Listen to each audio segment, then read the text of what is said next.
अस्सलाम वालेकुम। आज हम 10th क्लास के सिलेबस के मुतल्लिक डिस्कशन करेंगे कि किस तरीके से हमने जो है वो इसका ऑब्जेक्टिव पेपर को देखना है और किस तरीके से हमने इसके सब्जेक्टिव पेपर को करना है। इसके मार्क्स कितने हैं, किस तरीके से आप जो है वो पूरे नंबर ले सकते हैं, तो वो सारा जो है आज हम जो है इस वीडियो में डिस्कशन करेंगे। देखिए, फर्स्ट ऑफ ऑल इसके टोटल जो मार्क्स होते हैं 10th क्लास में 75 मार्क्स होते हैं। तो ऑब्जेक्टिव पार्ट हम सबसे पहले देखते हैं। इसके 19 टोटल मार्क्स हैं। देखिए, फर्स्ट क्वेश्चन जो है इसका है choose the correct form of verb, कि हमने ये देखना है कि किस तरीके से हमने करेक्ट फॉर्म ऑफ वर्ब जो है वो इस्तेमाल करनी है। तो यही क्वेश्चन जो है वो 9th में भी था, ये 10th में भी है, फर्स्ट ईयर में भी यही क्वेश्चन है, सेकंड ईयर में भी आता है। इसके अलावा कोई और भी टेस्ट वगैरह जो इंग्लिश के होते हैं उसमें भी ये क्वेश्चन अक्सर आ जाता होता है। तो लिहाजा इसको अच्छे तरीके से हम देखेंगे। हम देखेंगे कि इसको दो तरीके से हम कर सकते हैं, टेंसेस के साथ और कंडीशनल सेंटेंसेस के साथ। टेंसेस में जो इशू आता है वो आता है हेल्पिंग वर्ब, वर्ब और की वर्ड्स या एडवर्ब का इशू आता है। फॉर एग्जांपल हमें पता चल गया कि प्रेजेंट इंडेफिनिट टेंस है, उसमें पॉजिटिव फिक्रे में हेल्पिंग वर्ब इस्तेमाल नहीं होता, ठीक है, तो हेल्पिंग वर्ब का तो इशू नहीं आएगा। फिर वर्ब का अब हम देखते हैं, वर्ब की फर्स्ट फॉर्म इस्तेमाल होती है, उसमें एस का एडिशन भी होता है, तो वो ज्यादातर इशू जो है इसमें ये आता है। और साथ हम अगर कीवर्ड्स देखते हैं कि कौन सा कीवर्ड्स जो है वो हम इस्तेमाल करेंगे। फॉर एग्जांपल अगर वो देते हैं कि he goes to school daily, daily जो है ये हमें इस चीज को शो कर रहा है कि ये प्रेजेंट इंडेफिनिट टेंस है। या he goes to school every day, ठीक है, एवरी डे आ जाए। अगर सेंटेंस फिक्रे में अगर ऑफन आ जाए, सेल्डम आ जाए, यूजुअली आ जाए, रेगुलरली आ जाए, एवरी आ जाए, इसके अलावा यूनिवर्सल ट्रूथ आ जाए, यूनिवर्सल लॉ आ जाए, प्रोवर्ब्स आ जाए, कस्टम ट्रेडिशंस आ जाए, तो हम प्रेजेंट इंडेफिनिट टेंस के मुताबिक जो है वो उस फिक्रे को करेंगे। तो उसके मुताबिक हमने हेल्पिंग वर्ब, वर्ब इस्तेमाल करना है। तो ये की वर्ड्स ही ऐसे होते हैं जिसके जरिए हमें आइडिया हो जाता है कि ये कौन सा टेंस है, उसके मुताबिक जो है वो हम करते हैं।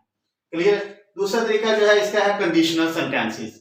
ये शर्तिया जुमले हैं। इसकी पहचान अगर हम उर्दू में देखें तो अगर होती है, इंग्लिश में देखें तो इफ के साथ हम इसको करते हैं, ठीक है। तो इसके जो है कंडीशंस आ जाती होती हैं, जीरो कंडीशन है, फर्स्ट कंडीशन है, सेकंड कंडीशन है और थर्ड कंडीशन है। फर्स्ट जीरो कंडीशन में अगर हम देखें तो दोनों प्रेजेंट होते हैं, यानी कि एक हिस्सा भी, इसके दो हिस्से होते हैं, एक हिस्सा प्रेजेंट का तो दूसरा हिस्सा भी प्रेजेंट का ही होगा। अगर हम फर्स्ट कंडीशन देखें तो इसमें उर्दू में अगर हम देखें तो वो दो फ्यूचर होते हैं, लेकिन इंग्लिश में इसकी पहचान जो है एक हिस्से को हम प्रेजेंट इंडेफिनिट में करते हैं और दूसरे हिस्से को हम फ्यूचर इंडेफिनिट में करते हैं। इसी तरह सेकंड कंडीशन जो है इसका एक हिस्सा पास्ट इंडेफिनिट का होगा और दूसरा वुड या कुड के साथ वर्ब की फर्स्ट फॉर्म इस्तेमाल होगी। इसी तरह थर्ड कंडीशन अगर हम देखते हैं तो इसके भी आगे टू टाइप्स हैं। एक में इसमें क्या होता है, हैड के साथ वर्ब की थर्ड फॉर्म इस्तेमाल होती है, यानी कि फेल या फिक्रा होता है। उसमें कंडीशन क्या होती है, फर्स्ट फॉर्म होना चाहिए और फिर उसके बाद उसका रिजल्ट होता है। लेकिन एक कंडीशन इसकी और भी है, उसको हम कहते हैं इसमिया कंडीशन। उसमें ख्वाहिश आ जाती है। पहला हिस्से को हम वर या हैड बीन के साथ करेंगे, दूसरा वुड हैव के साथ थर्ड फॉर्म इस्तेमाल होगी। तो इस तरीके से जो है हम इस क्वेश्चन को करेंगे। फॉर एग्जांपल हम देखते हैं the baby dash for milk now. Now से हमें पता चलता है कि ये एडवर्ब इस्तेमाल हुआ है, कीवर्ड इस्तेमाल हुआ है, तो इससे हमें पता चलता है कि ये प्रेजेंट कंटिन्यूस को शो कर रहा है। तो प्रेजेंट कंटिन्यूस को हम जब देखेंगे तो हम देखेंगे कि सब्जेक्ट है प्लस इज एम आ रहा है प्लस वर्ब की फर्स्ट फॉर्म के साथ आईएनजी है और ऑब्जेक्ट है। तो बेबी जो है वो सिंगुलर है, तो सिंगुलर के साथ ज़ाहिरा इज आएगा, इसके साथ वर्ब की आईएनजी फॉर्म आएगी। तो देखें क्राई है, क्राइड है, इज क्राइंग है, तो हैज क्राइड है, तो हमें पता चल गया कि इज क्राइंग आएगा। तो लिहाजा इस सेंटेंस को हम इस तरीके से जो है वो करेंगे।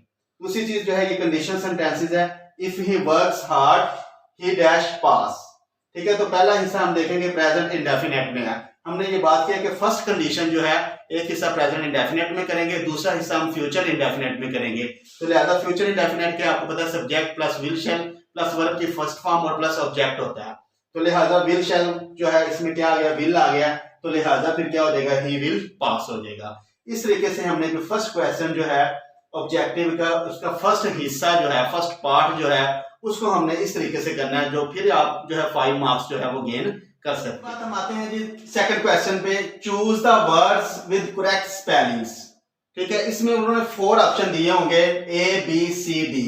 इसमें हमने देखना है कि करेक्ट कौन सा आंसर है।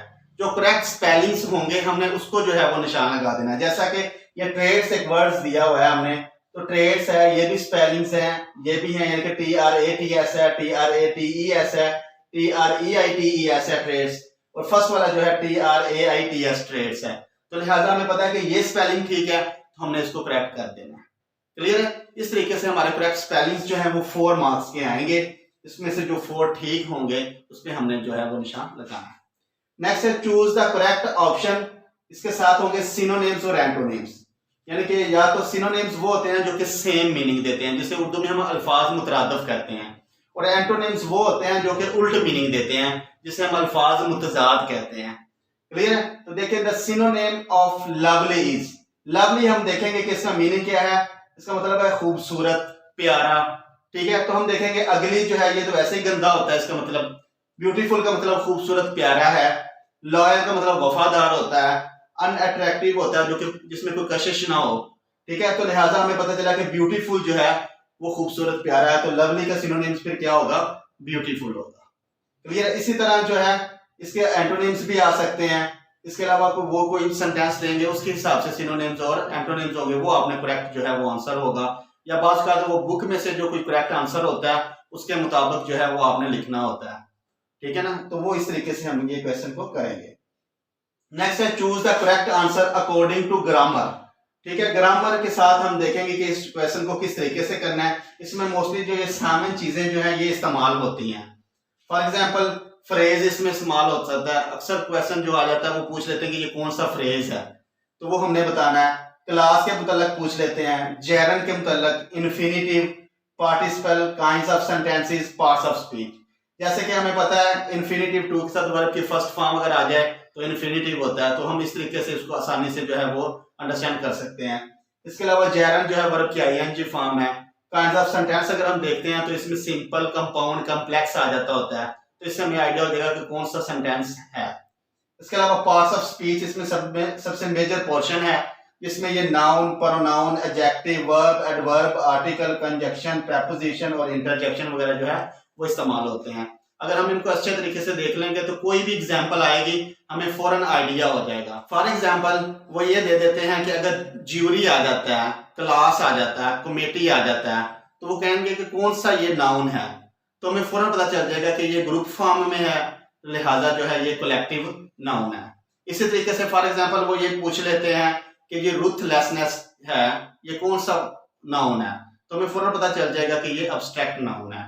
इसी तरीके से हमें फॉर एग्जांपल प्रोनाउन है तो वो WH फैमिली आ जाती है। या फॉर एग्जांपल इंडेफिनिट प्रोनाउन पूछ लेते हैं, nobody, no one, somebody, तो उससे में पूछते हैं ये कौन सा प्रोनाउन है, तो हमें पता चल जाएगा इंडेफिनिट प्रोनाउन है।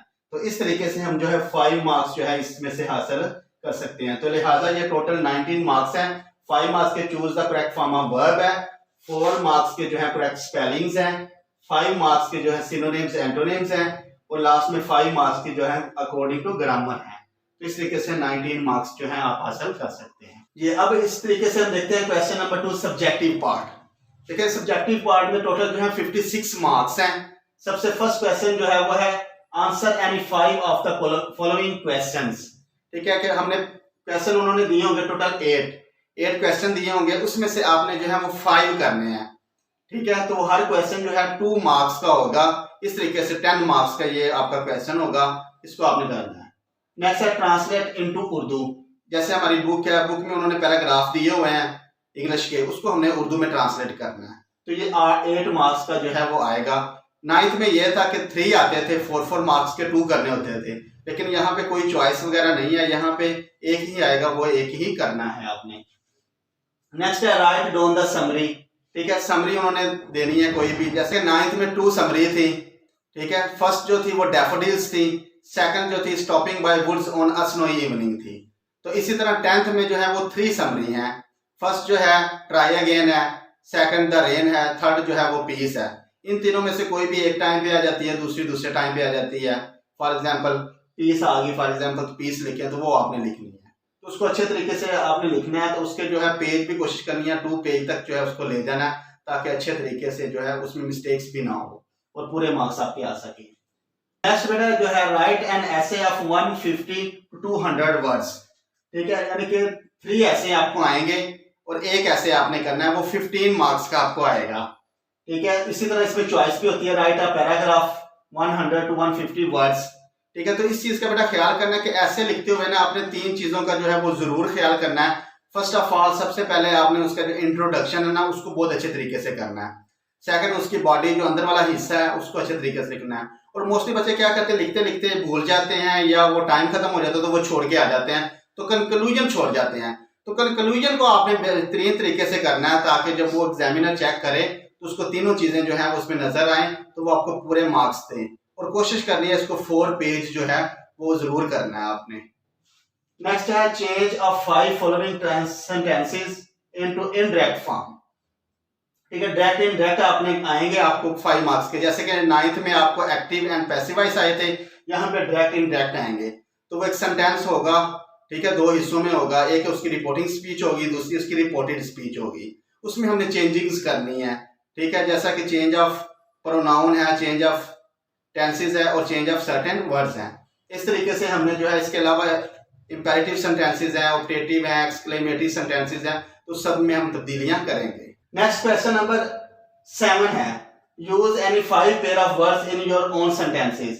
5 आपके पास आएंगे पेयर ऑफ वर्ड्स, वो तकरीबन उनके जो है ना प्रोनाउंसिएशन मिलती जुलती होगी और उसके मीनिंग जो होंगे वो डिफरेंट होंगे। तो उसको आपने अच्छे तरीके से करना है, हर सेंटेंस को अच्छे तरीके से करना है। अगर ग्रामेटिकली कोई इशू आ गया तो वो पूरा सेंटेंस ही गलत होगा, तो लिहाजा उसको अच्छे तरीके से सेंटेंस को आपने करना है। तो वो 5 मार्क्स के आपको आएंगे।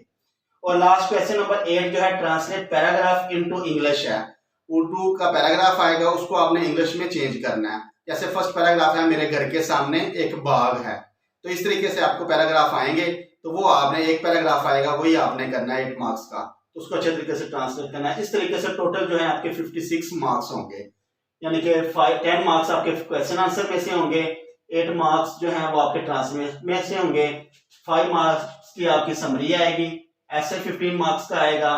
इसके अलावा जो है चेंज डायरेक्ट इनडायरेक्ट आएंगे आपके 5 मार्क्स के आपके पेयर ऑफ वर्ड्स आएंगे, और लास्ट में 8 मार्क्स का जो है वो आपका पैराग्राफ आएगा। इस तरीके से 56 मार्क्स के ये होंगे, 19 मार्क्स की आपकी ऑब्जेक्टिव होगी, टोटल जो है 75 मार्क्स आपके पेपर के होंगे।